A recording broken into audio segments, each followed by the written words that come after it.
Opa, isto faz-me lembrar o genérico do Bom e Mau Vilão. Será que é o Bom e Mau Vilão que estamos a ver? Epá, tem o Lee Van Cleef, não é? O que eu estou a ver é que este tipo de genéricos tem um tempo muito específico, não é? Nunca mais se voltaram a fazer aberturas de filmes e trailers com estes grafismos bué expressivos. Eram muito específicos muito aos western spaghetti. Não é esparguete, homem. Já no outro mandaste também uma calinada. Jovem, tu no outro também disseste spaghetti, por isso... Não, eu é que te corrigi. Não, mas tu também disseste. Não disse nada. Está gravado? Pronto, tenho provas. Ok. Olá Paulo, olá Pedro. Olá Daniel, tudo bem? Sejam bem-vindos a Vocês mais... sabem que isto no Japão se chama macarrone e não é spaghetti? Mas acho que há É uma pasta. outra designação, que é tipo Western de Itália ou... Westerns alla italiana. Ala italiana. Pois, porque a maior parte nem eram de Itália. Então, o Paulo já vocês conhecem, o Pedro, para quem caiu agora aqui de paraquedas, é o autor do blog Por um Punhado de Euros e é um amante profundo, é provavelmente o gajo em Portugal que mais western spaghettis consome. E por isso mesmo ele escolheu este Day of Anger para gravar connosco. E porquê, Pedro? Porque é um grande filme e toda a gente devia de ver cinema de ação como já não se faz atualmente. Isto é um dos westerns, tirando os filmes do Sérgio Leone, aqueles que todos que vêm a seguir, que a qualidade é claro que baixa alguma coisa, mas é um dos filmes que tem um grande impacto e acho que é interessante para quem se quiser meter nestas andanças. E até porque existe aqui como vocês estavam a dizer, há aqui uma ligação direta ao Sérgio Leone e não é só no genérico, que vem isso. Aquele retroscope é uma das influências, mas este senhor que realiza o filme, o Tonino Valeri era um foi protegido. Ele era o protegido do Sérgio Leone. É verdade. Mas entretanto desangaram-se e cada um foi à sua. Pelo menos encontrei uma catrafada de títulos. Ele chama-se também em Itália o I Giorgi Dell'Ira. E também foi distribuído em alguns mercados como Blood. Journey, não é George? Journey, tens razão. Tens razão. Blood and Grit e também como Gun Law. Portanto, sim, mas o título português é muito bom. Gigantes em Duelo. Um destes gigantes mas não é quando assim tão grande. Deles não é assim tão gigante.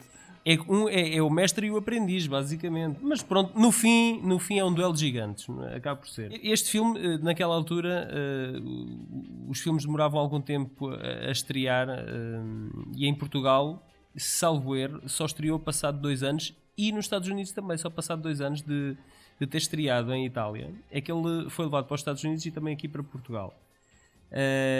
E para aí naqueles cinemas itinerantes que havia antigamente. Eventualmente. Nós temos aqui...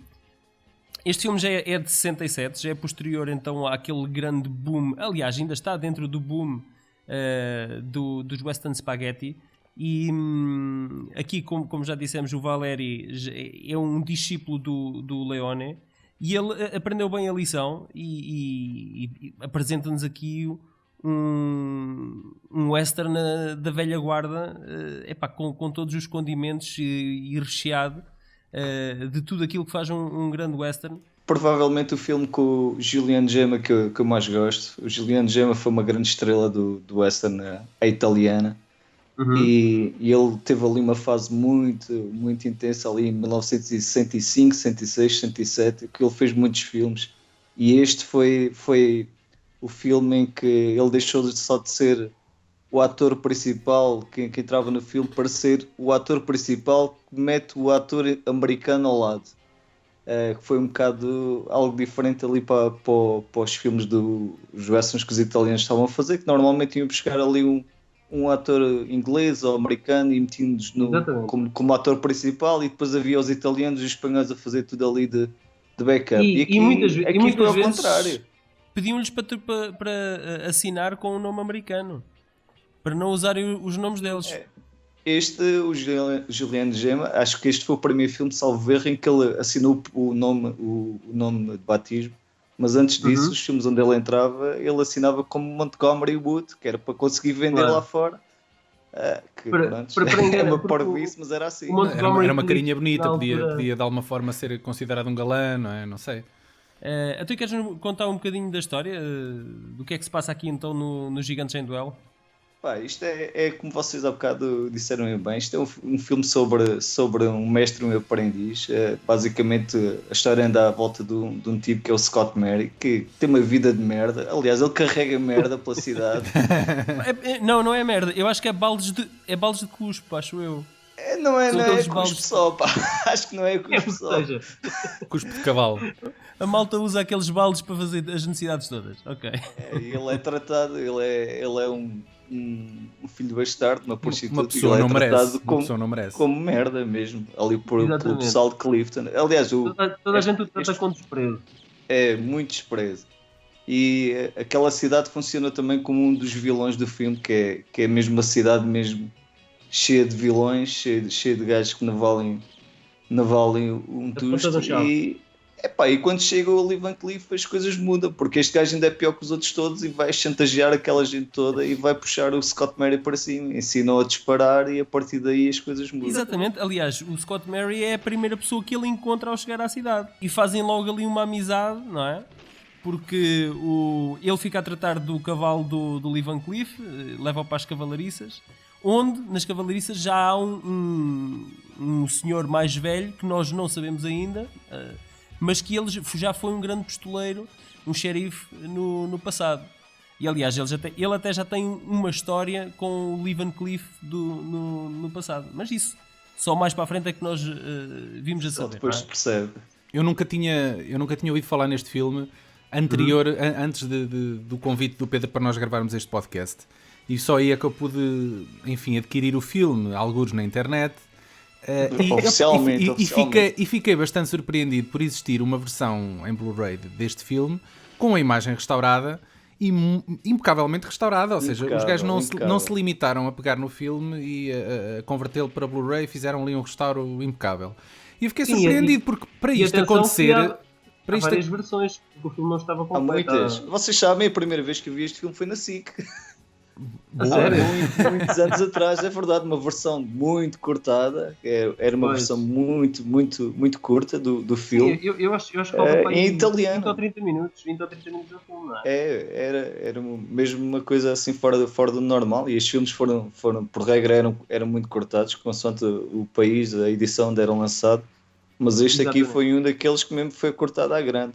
Mas o que eu queria dizer é que o facto de se darem ao trabalho de restaurar o filme, se calhar é porque este filme tem algum impacto ou tem algum interesse na cultura e como não conhecia o filme, fiquei surpreendido. Não sei se queres explicar um bocadinho melhor porque é que este filme se destaca um pouco acima dos outros centenas de westerns que existem. Este filme, acho que, como dizia, tem muito a elevação do Julian Gemma como estrela mesmo do género. Ele, a partir daqui, já deixou de ser, já não era considerado como mais um que entra no cast, não é um italiano qualquer, ele passou a ser a grande estrela.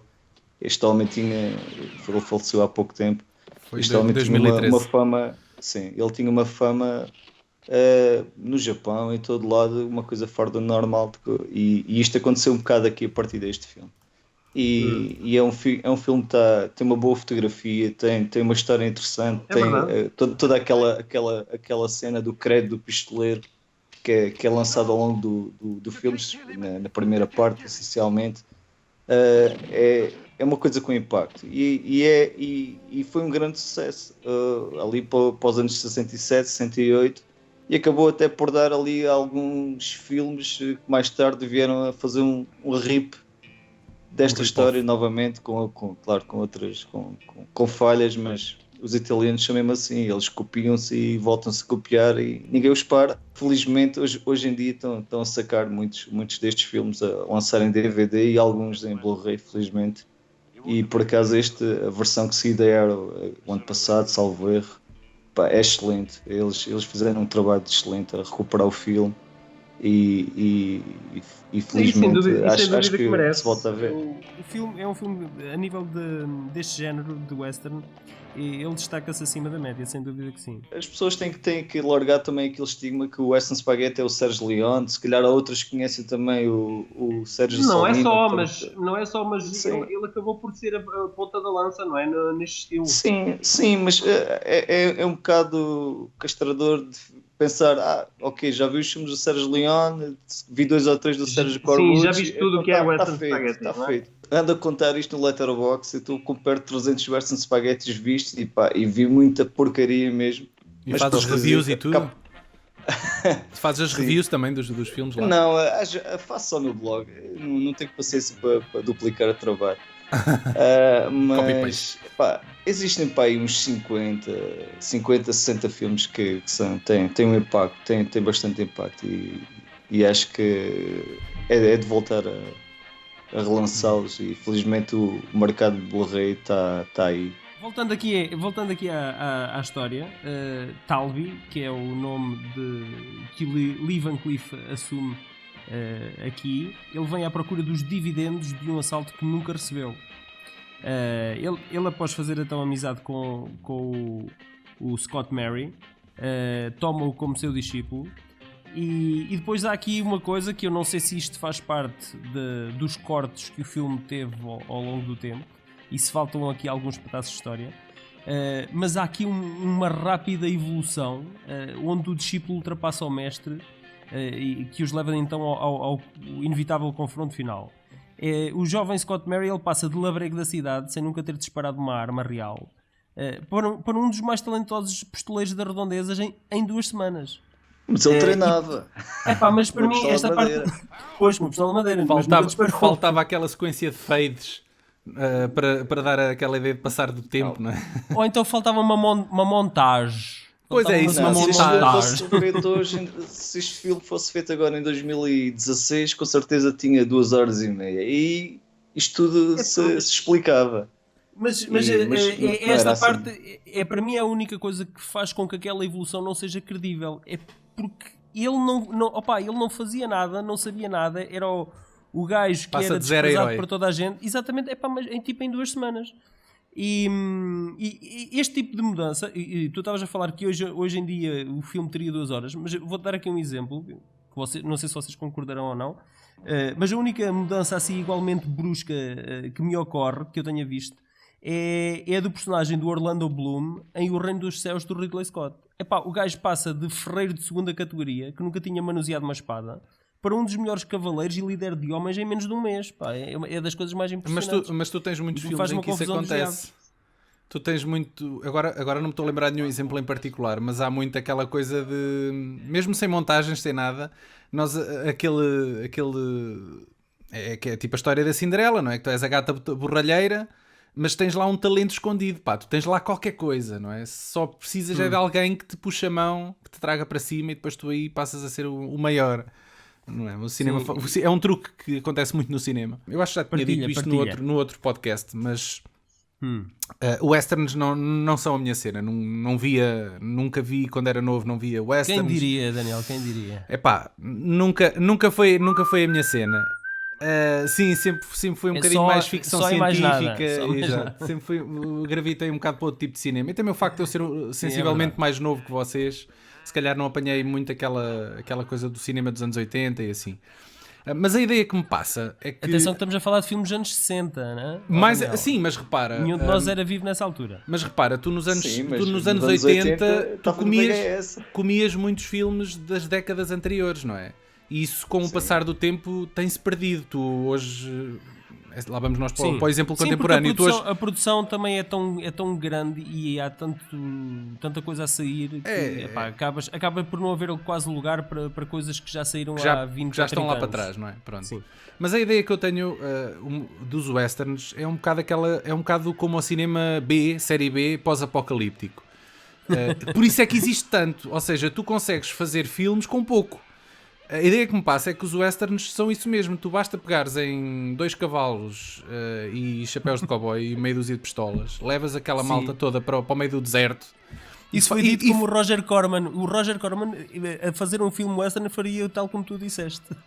Isto é óbvio que é um preconceito, porque O Bom, o Mau e o Vilão é claramente um filme com valores de produção altíssimos. Ou seja, prova-se que os westerns não são uma questão de facilitismo.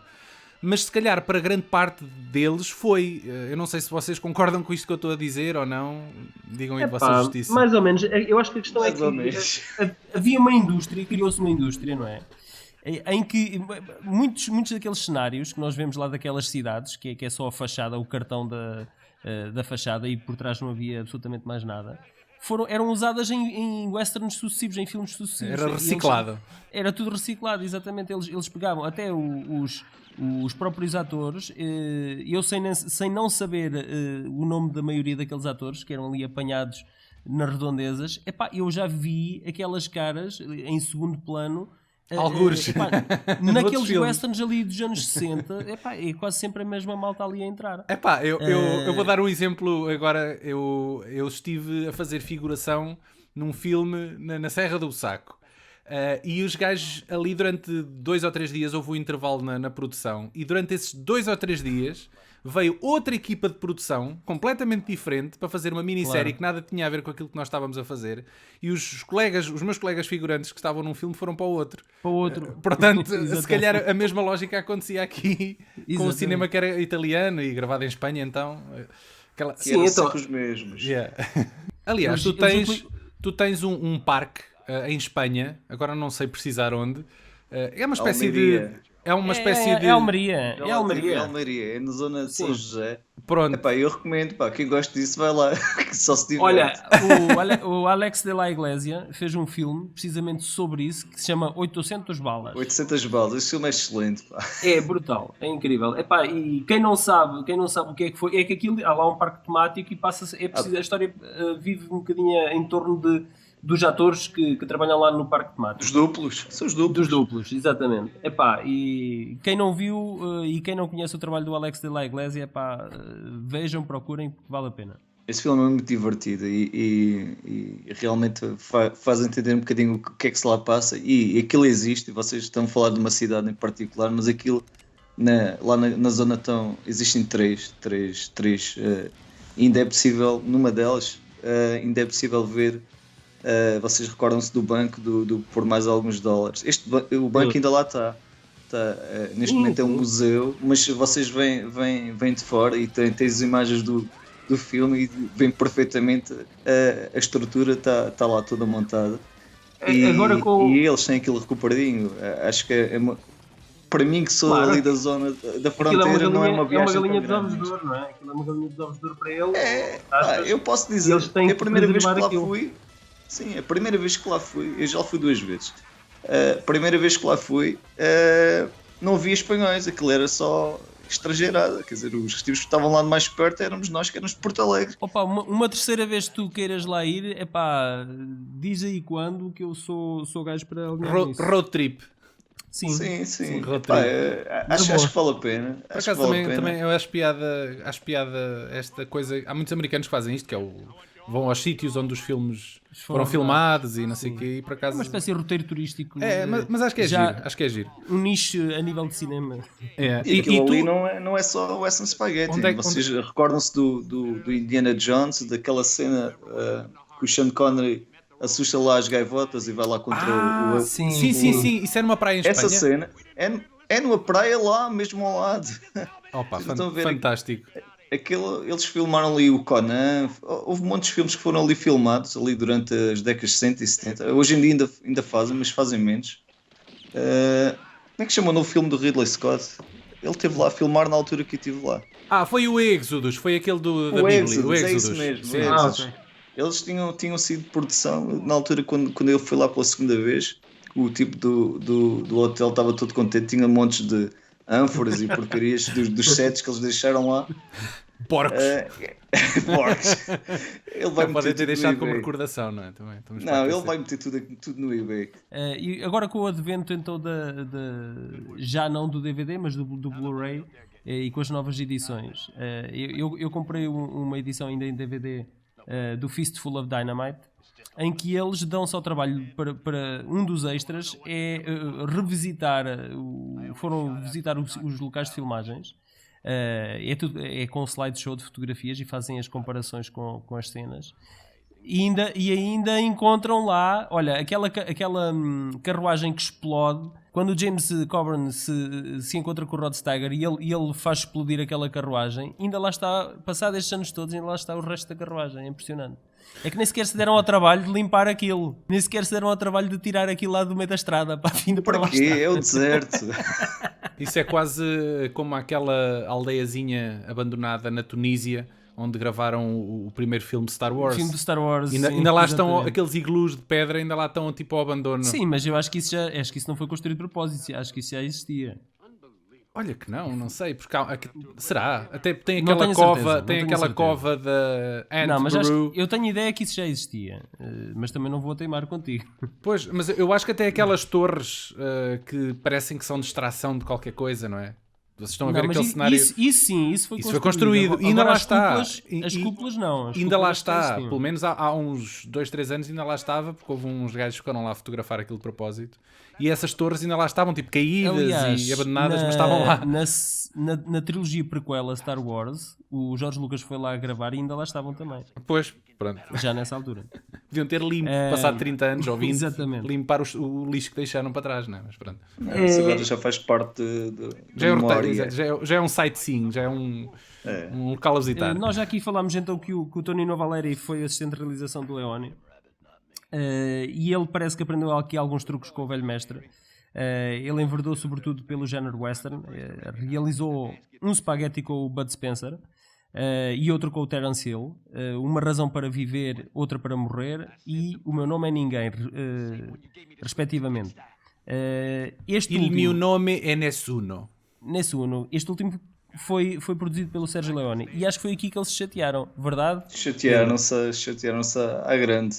Sim, o Sérgio Leone acho que meteu, como se diz aí, muito tule e creme no pão e aquilo correu mal, porque começou a querer ganhar o protagonismo. Quando viu que aquilo estava a funcionar, começou a meter-se. Ele era suposto que ele fazer apenas algumas partes da segunda unidade. Sim, exatamente. Mas tentou levar os créditos. Quando o filme saiu e como teve muito, muito sucesso também, ele quis, mas vamos trazer aqui créditos para mim. E o outro ficou chateado. Sabem o que é que o Sergio Leone ganhou? Um inimigo? Não, sim, mas era um trocadilho. Ia dizer que ele ficou com o Ecstasy of Gold. Ficou. Tá, aqui neste filme é patente aqui há algumas colagens que ele herdou do Leone, como a intro e até a música do Riz Ortolani é muito semelhante à do Ennio Morricone. Vocês sabem que quando dizem Riz Ortolani, sabem de que é como lembro? O que é que tu te lembras? Lembro-me do Holocausto Canibal, porque o gajo também fez a banda sonora daquilo. Sim. E para além destas colagens, ele ainda por cima foi buscar um ator recorrente também nos filmes do Leone, que é o Lee Van Cleef, que ele esteve bastante ligado ao género western. Ele fez quase sempre o papel de vilão, até quando não fazia de vilão também não era propriamente o bom da fita. Os seus títulos mais memoráveis são inevitavelmente Por Mais Alguns Dólares, O Bom Mau Vilão, ambos do Leone. Participou no quarto filme da série Os Sete Magníficos. Fez cavalgada fantástica ao lado do Jim Brown, um dos primeiros westerns com um ator negro como cabeça de cartaz. No final dos anos 70 e início dos anos 80 marcaram já um período de mudança de registro. Ele fez de ninja em Octagon com o Chuck Norris. É uma grande mudança. E fez de durão no primeiro filme de Snake Plissken em Escape from New York. E basicamente depois daí foi o esquecimento total em produções de série B. Este foi o primeiro filme dele logo a seguir ao Bom, o Mau e o Vilão, não foi? Não, ele era um gajo muito ativo, pá. Ele fazia 4 ou 5 filmes por ano. Sim, ele desde que veio para a Europa, tem razão. Começou a fazer filmes como ninguém. Quer dizer, ele tinha uma carreira como ator secundário. Quer dizer, secundário se calhar já é demasiado, não é? Ele aparecia lá. Olha, ele na Alemanha, eu acho que ele é mais conhecido na Alemanha do que propriamente nos Estados Unidos.